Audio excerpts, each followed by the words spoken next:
Sin la necesidad de redes sociales, Jesús es y será el mayor influencer de todos los tiempos.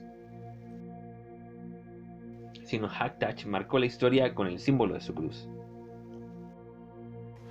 Ok, esta sería la segunda parte que habla acerca de la muerte de Jesús.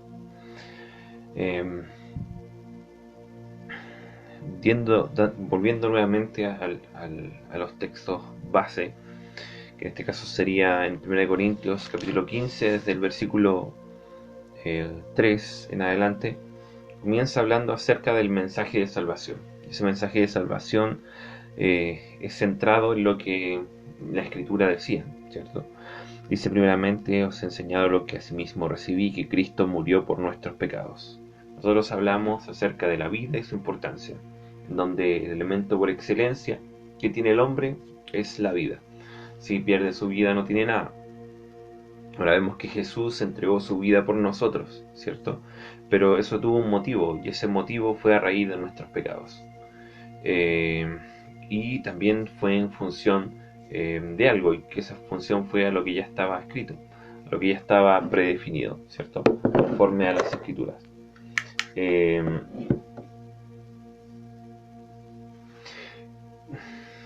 Cuando hablamos acerca de la muerte de Cristo, vemos que y previo a eso, tú entiendes que la muerte, si bien la vida es algo positivo, la muerte es completamente lo contrario, ¿cierto?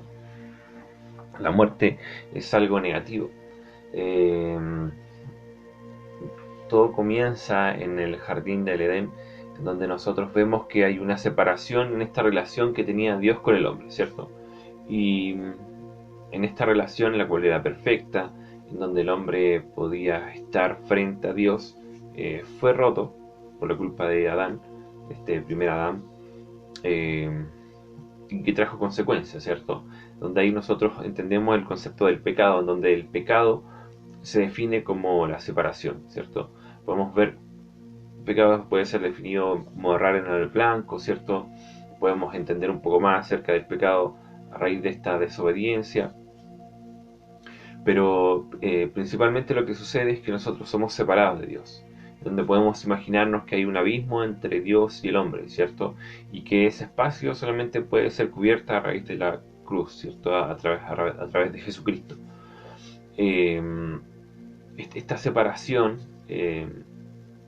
y no es algo mencionar que nosotros la podemos ver graficada en lo que dijo Jesús, ya en sus últimas palabras también, en donde Jesús también indica al Padre y dice: Dios mío, ¿por qué me has desamparado, ¿cierto? ¿Por qué me has abandonado? Donde vemos que Jesús también vivió, al igual que nosotros, una separación con el Padre.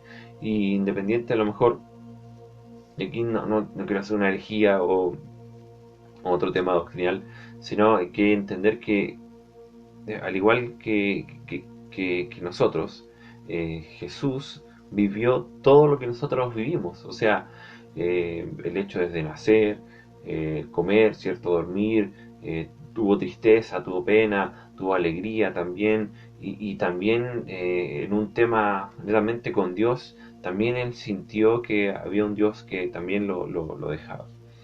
Eh, y de hecho, al punto que lo conversó con Dios, lo dijo con él.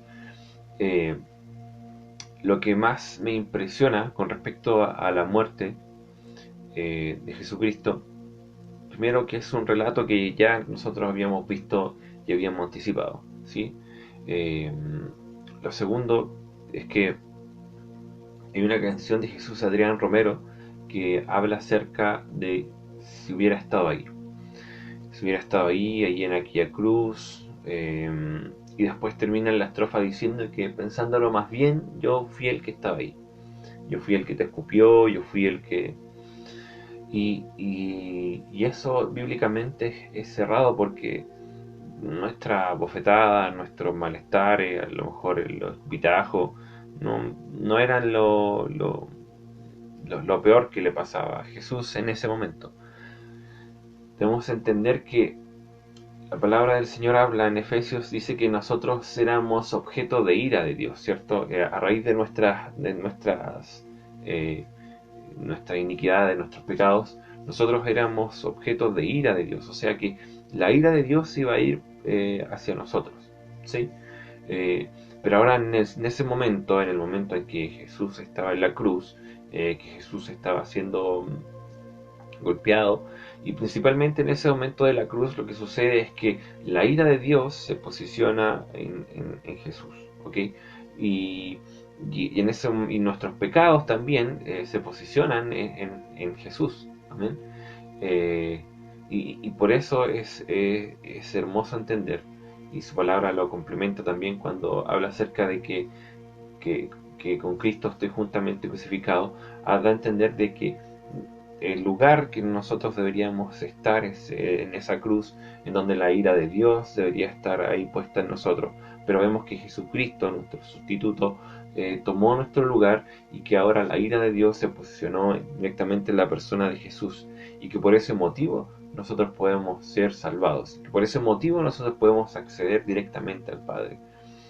Lo hermoso de esto es que la muerte es mala, eh, la muerte divide, pero si algo me encanta de la palabra es que el Señor usa el arma del enemigo, inclusive para humillar un poco al enemigo, y también como impartir justicia, impartir soberanía, impartir autoridad.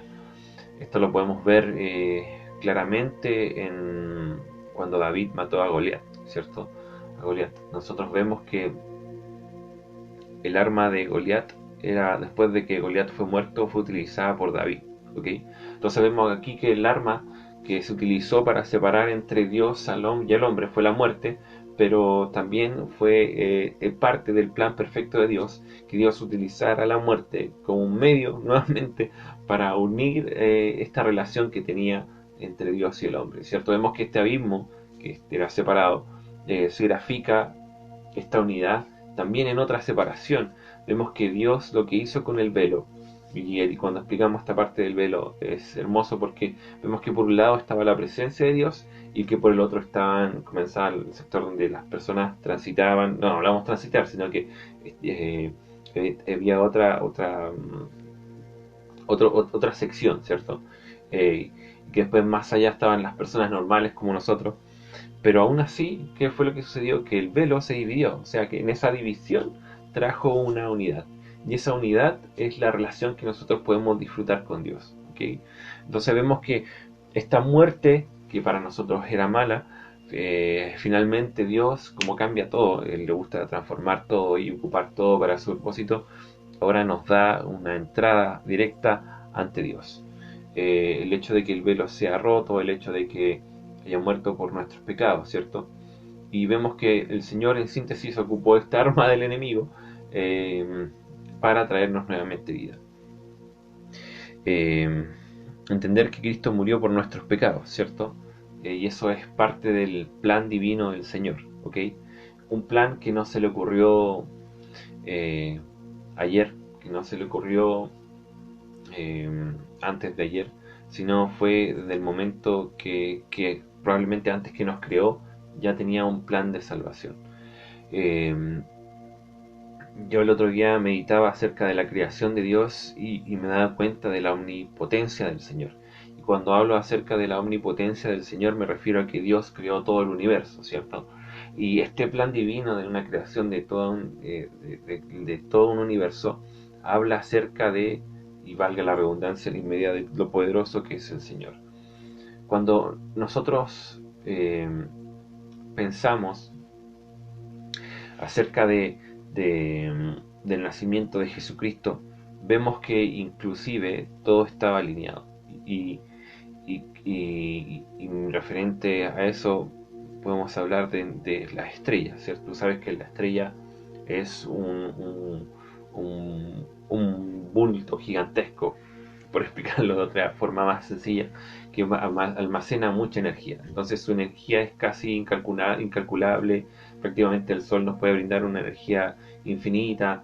El Sol no está dentro de las estrellas más pequeñas, ¿cierto? Pero hay una estrella que marcó el punto de referencia en donde iba a nacer el Salvador, ¿cierto? Pero como tú sabrás, la estrella que tú ves en el cielo Probablemente ya se extinguió hace millones de años atrás, porque la luz viaja, ¿cierto?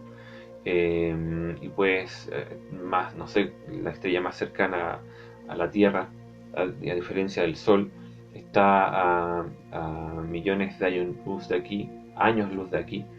Eso indica que ese punto de referencia que dejó el Señor definido eh, tenía una especie de delay, de retardo, en donde tiempo atrás la estrella emitió una luz y justo lo hizo calzar con el momento en que el Salvador iba a nacer.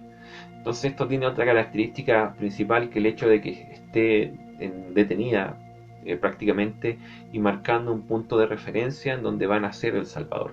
O sea, tú ves que Dios hizo un ordenamiento a nivel cósmico, eh, a nivel del universo, para alinear todo esto y que el plan de salvación se cumpliera, ¿ok? Entonces todo esto va alineado directamente con el plan de salvación, en donde vemos el plan perfecto de Dios para que Jesucristo nazca, ¿cierto? Alineando todo, o sea, imagínate que inclusive el momento de la concepción de Jesús, el momento de los dolores de parto que María tuvo, el momento en que nació Jesús, ¿cierto? El momento en que esa estrella comenzó a brillar, y que se formó millones de años atrás, antes que naciera Jesús, ¿cierto? Da a entender de que todo esto estaba en la mente de Dios, mucho antes de que naciera el hombre. Entonces, este error que cometió Adán y Eva no lo pilló por sorpresa a Dios, ya tenía un plan, y ese plan que finalmente, que esta separación, esta relación que no podíamos tener con Dios, producto de la muerte, finalmente también la muerte fue parte de este plan perfecto de Dios, en donde Dios utiliza esta arma para nuevamente hacer una conexión, una reconexión. Reflexionemos más acerca de su cruz. Su cruz, un símbolo que marcó la historia, un símbolo que marcó nuestras vidas. Jesús, el mayor influencer.